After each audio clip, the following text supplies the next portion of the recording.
Sorry in advance, I'm a little bit sick, so my voice is gonna sound a little bit weird. Enjoy the video! Nintendo had me on a chokehold for my whole childhood. My best friend when I was 6 had a Wii at her place, and every time I was invited, we would play Wii Sports, and if we couldn't play on the Wii, we used her Nintendo DS to play Nintendo. And for my 8th birthday, I finally got it. The Nintendo 2DS with Pokemon X in a pack. I got the red one. I still love it. I even went to Nintendo eShop to pick a wallpaper theme for it. And I had to choose a free one, so I was stuck with Sonic the Hedgehog. And the funny thing is, I didn't even watch or play Sonic.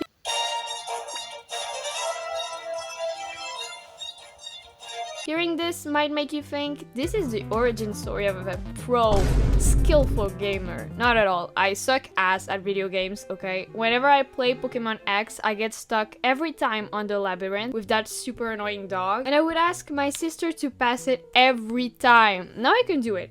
Obviously. I didn't really like to watch the solution back then because I would feel so guilty that I had to cheat to accomplish anything. I wanted my wins to be the fruits of my hard work, even if it took years to finish the video game. Looking at you, Professor Layton. Aside from playing Pokemon, the first thing we did with my sister was make Miis, and we had some interesting ones, to say the least. Keep in mind, my sister was in kindergarten when she made those the most ones, or those who have like jumbled letters for a name are hers. I was busy putting my friends and immediate family there. I remember we had an inside joke that made us laugh for like 30 minutes. We just had a random guy with a very exaggerated nose that was shaped like an arrow. We called him Arrow Dude. There's no reason for him to be this funny. We were basically just doing nose shaming. Poor Arrow Dude. And guys, doing this video had me going through every single one of our games. I went back to play Tomodachi Life. I put my OCs and immediate family and besties there. I also went back to play Pony Friends 2 because of this video. It's the horse girl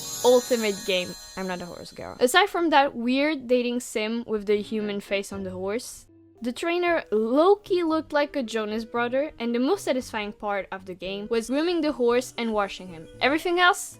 Boring. I took the time to care for him, to pet him, but apparently he didn't really appreciate that. Leave me alone! We had some weird games, man. My sister got The Sims 2, so I had to play a little. I made James Charles. What? Look, it's his twin! I don't even know how we got the game. My mom was very opposed to us having any Sims game. I'm gonna explain why. Once, I had my daily 30 minutes of screen time on my parents' computer, and I went on YouTube to watch The Sims. Not people playing actual movies made on The Sims. Keep in mind, I'm 8 too in this story. I'm watching a story of a girl pregnant with her boyfriend, and they go to a party and she sees him cheating on her. There's a time skip to them at their house, and at lunch, no joke, she puts her baby in the barbecue. What the hell? Oh my God, no way. And they eat it as their main meal. Let's just say this traumatized the hell out of me, and my mom saw the entire thing, so she thought that was the premise of the game, like having relationships and cannibalism, I guess. I've been talking a lot, haven't I? I don't think I even said what I was going to do in this video. Today, I'm gonna be designing characters based on Miis, so let's just go straight to picking my Miis. I chose 3 Miis, and I saw it after, but every one of them was made by my sisters, so yeah. First, we have this one with red glasses called JG, and then those ones, 1 Jack and 2 Jack. I'm gonna change their designs a little bit though. As usual, I made some brainstorming first drawings to show on my sketchbook, then some comic pages, and then illustrations.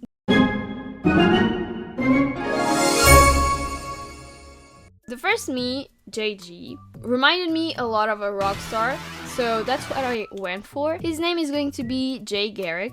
He's the most famous rock star in the world, and is also a producer that participated in the birth of many hits. He officially retired and disappeared after his last song swept the world by his feet and received a ton of awards. He's known for his classic red glasses and printed silky shirt. Kinda reminds me of Bruno Mars, actually. He went into a retreat in the apartment where everything started in the big city of I don't know yet, but I need to come up with a good name. If you guys have suggestions, drop them in the comments. But basically, it's like New York, but not in the US. It's a big city by the ocean. It wasn't a big apartment or anything because he wasn't rich, but he enjoyed the fact he could just lay back and enjoy a more simple life. He made the other residents sign a contract of confidentiality, hoping to keep his identity out of the press as much as possible, and protected the neighborhood around, not only for him, but in hopes could let the other inhabitants live in peace. It wasn't known that he used to live specifically in that apartment in the past. He only mentioned vaguely living around the area. In that residential building, he was just another old man that lived there. To pass time, he gave lessons for free to learn piano, guitar, electric guitar to the kids that asked him. Since he's more known by the older generation, the kids and teens have no clue who he is, so they don't go around telling that they live in the same building as Jay Garrick. Plus, Jay is only a nickname, so he goes by Julian, his actual first name when he's there. Unless you're a real die-hard fan, you don't really know that either, so that helps.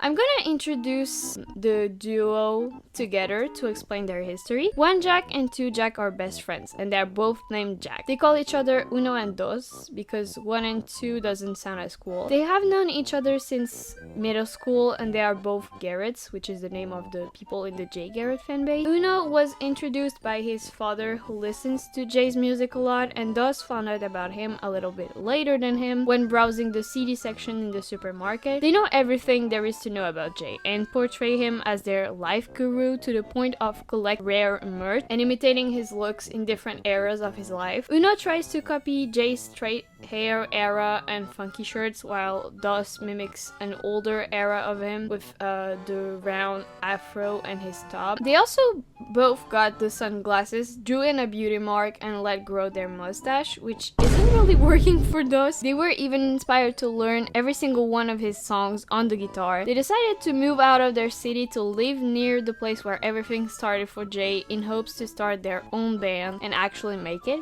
Their parents are freaked out and they sold all of their belongings except for the merch to afford a cheap apartment in said city where many opportunities are given to artists, and coincidentally they end up living right next door to Jay Garrick? What? Obviously Julian is very creeped out to see them and thinks they're very strange, but ultimately sees that they're actually really nice guys if you don't mention their borderline love for the rock star. At first he asks them to not talk to him nor approach him, but Uno and Dos really don't want to mess up their chances to get to know their idol. So while they send out tapes to record labels, they try to warm up Jay to their presence. The first day they show up with cookies. The second they don't show up because Jay tells them to not approach him, but they still leave food Dos made. The third they leave a basket of fruits and so on. Jay leaves the food untouched next to their door each time. At some point they end up meeting up with the family whose daughter receives piano lessons from Julian because they offer to babysit her and her brother as a side quest to make some money, and end up having to bring her to the lessons and see Julian again. He warms up to them and invites them over for the lesson. Slowly in the comic they're going to unveil parts of Julian's life, not the rock star but the person, and become friends with him. Julian becomes their mentor and helps them find their true selves in order to start the band as not just fans of Jay Garrick, and guides them to create sounds authentic to them. Slowly they will start to look different and also more true to themselves instead of looking like they're cosplaying the rock star. At some point they get to learn another side of Julian, the dad side, when they meet up with his adopted daughter Mia, whose name was given to his last song. He had written that song for her when she was very sick with a disease that I have yet to define. Mia's bio mom was an opera singer, which she takes after. She has a very beautiful voice and she did some of the back melodies for the song. After recovering, Julian paid her a dream vacation around the world she did with only a suitcase, and she came back 2 years later as Julian became friends with Uno and Dos. The boys were obviously pretty surprised. They thought the song was for a lover or something, because nobody aside from his colleagues in the musical industry knew about Mia. I want the comic to end with the boys forming a band with Mia and finding a drummer, maybe in the neighborhood.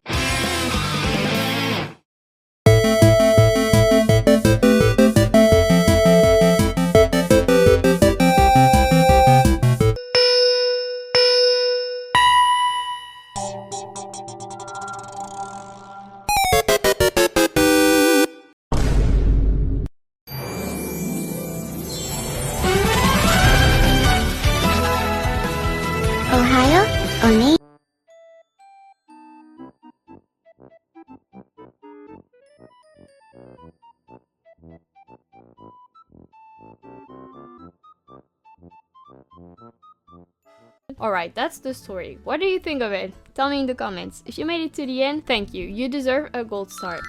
We have a very special message for you guys. Happy New Year! We wish you a year full of blessings and happiness. Let's all realize our goals this year and work hard together. Is that my cue? Can I start the fireworks?